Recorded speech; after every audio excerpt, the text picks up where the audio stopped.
स्वतः हे घ्या वाळ्याचे सरबत. मग कसा काय गेला आजचा दिवस? चांगला गेला. आज मालकीणबाईंच्या भूमिकेत होतात म्हणून विचारले. जमले का सारे माईन सारखे? हो, मी सारखी डोळ्यांसमोर माईंनाच आणत होते. मग आठवत होते काय करावयाचे, कसे वागावयाचे ते. उत्तम. म्हणजे सारे जमले ना नीट? हो. आणि अभ्यासाचे काय? अहो काय विचारतो आहोत आम्ही? म्हणजे मी प्रयत्न करीत होते पण नाही जमले असेच ना? म्हणजे आपण अभ्यास केलाच नाहीत की करावयाचा विचारच सोडून दिलात? नाही नाही, तसे नाही. मी शब्द जुळवीत बसले होते पण कोणीतरी बोलावले किंवा कोणीतरी बोलले असेच ना? हो. हे पहा रमाबाई, आपण आज कोणतेही काम करावयाचे असेल तर अशा सबबी सांगून उपयोग नाही. हे सारे आपण शांतपणे सहन करून आपले काम करीतच राहावयास हवे. मनी ध्यास असला की आपण कसेही करून काहीही करून वेळ काढतो. तेव्हा उद्यापासून अभ्यासात हयगय नको. अभ्यास हा फार महत्वाचा आहे. आपण आत्ता दुर्लक्ष केले तर आपल्या हातात असलेली अमूल्य संधी आपण गमावून बसू हे विसरू नका. अभ्यास हा हवाच. बरे रमाबाई, इकडे येता.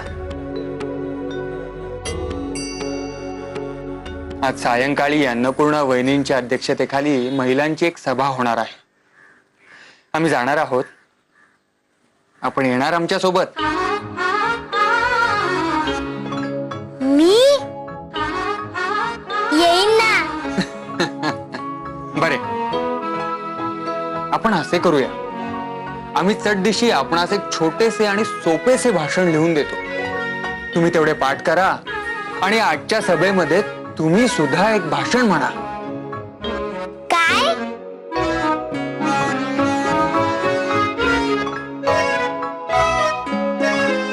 मी आणि भाषण?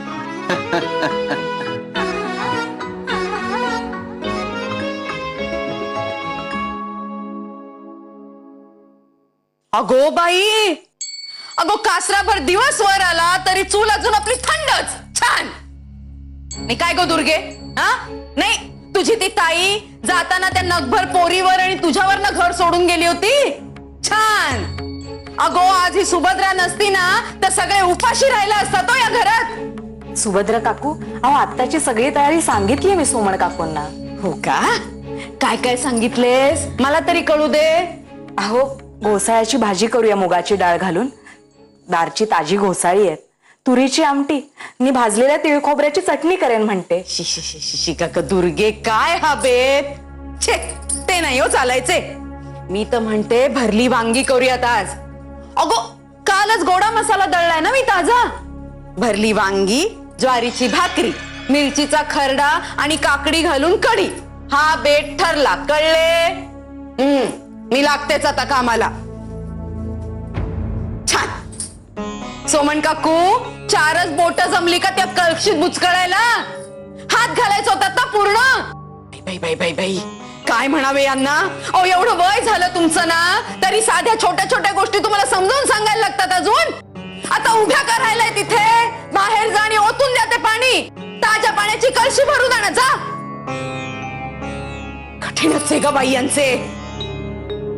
सगुणे, इथे नुसते उभी का राहणार आहेस तू? नाही ना, स्वयंपाक आजच करायचंय आपल्याला. त्यामुळे हात चुटू चुटू चालव आणि चुटू चुटू हळूहळू नाही, कळले?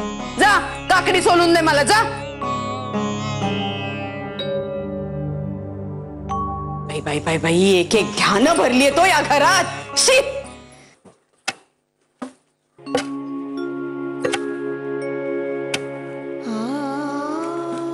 हे काय आलात तुम्ही इतक्या लवकर? आणि वहिनी, सरस्वती दिसत नाहीये. येईल संध्याकाळी. जाऊबाईंनी तिला ठेवून घेतले. वाटलेच होते मला, वाटलेच होते. तिला कायमची ठेवून घ्यायची तयारी असेल त्यांची. आणि ती काय, ती तयारच आहे का पायावर? तिची लक्षणं काही मला ठीक दिसत नाहीयेत. हा, काय रे, तुमचे चेहरे असे पडलेले का? कुणी काही बोललं का तिकडे? काही झालंय का तिकडे? वहिनी, सांगा, काही झालंय का तिकडे? केशव, थांब. सांग मला, काय झालंय तिकडे? आत्या, पूजा होईपर्यंत सगळे ठीक होते.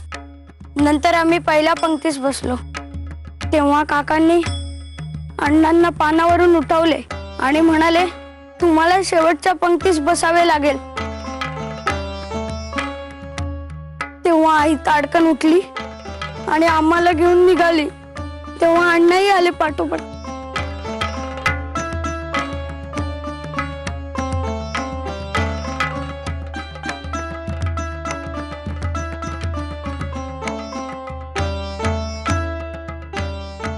अपेक्षितच होते मला.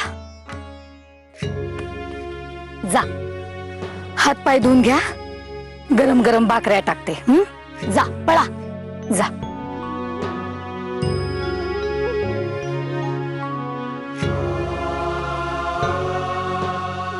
अण्णा, चलताय ना? नाही म्हणजे डोक्यावरचं छप्पर हिसकावून घेतील, ओठाशी आलेला घास सुद्धा हिसकावून घेतील. पण तुमचा आणि वहिनींचा खरेपणा, चांगुलपणा, तो तर हिसकावून घेता येणार नाही ना त्यांना. चला, गरम गरम भाकऱ्या टाकते, खाऊन घ्या.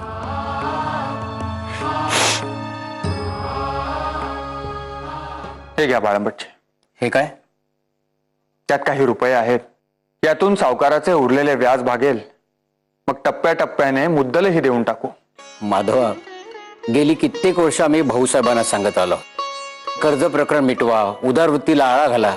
पण हसो माधवा, तू घर खरेदी करण्याबाबत काही करणार होतास?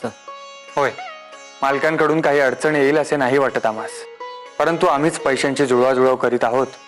पैशांची व्यवस्था झाली की आम्ही एका क्षणाचाही विलंब न करता खरेदी खत करणार आहोत. भाऊसाहेबांच्या चेहऱ्यावरील आनंद पाहावयाचा आहे आम्हास. माधवा, तुझा भाऊसाहेबांवर, ताई महिनवर किती जीव आहे याची कल्पना आहे आम्हास. हे घर अगदी सुने वाटत असेल नाही तुला? होय, परंतु बाळंबटजी, आपण आहात आणि आपल्या प्रतीही आमच्या मनी भाऊसाहेबांनी इतकेच प्रेम आहे. भाऊसाहेबांनी भले खर्च केले, परंतु त्यांनी ज्या मायेने, प्रेमाने आणि स्नेहाने हे मोठे कुटुंब उभे केले, तो आपणा साऱ्यांचाच आधार आहे. खरे, स्त्रियांनी न घाबरता न डगमगता, आपला विश्वास ढळू न देता शिक्षण हे घेतलेच पाहिजे.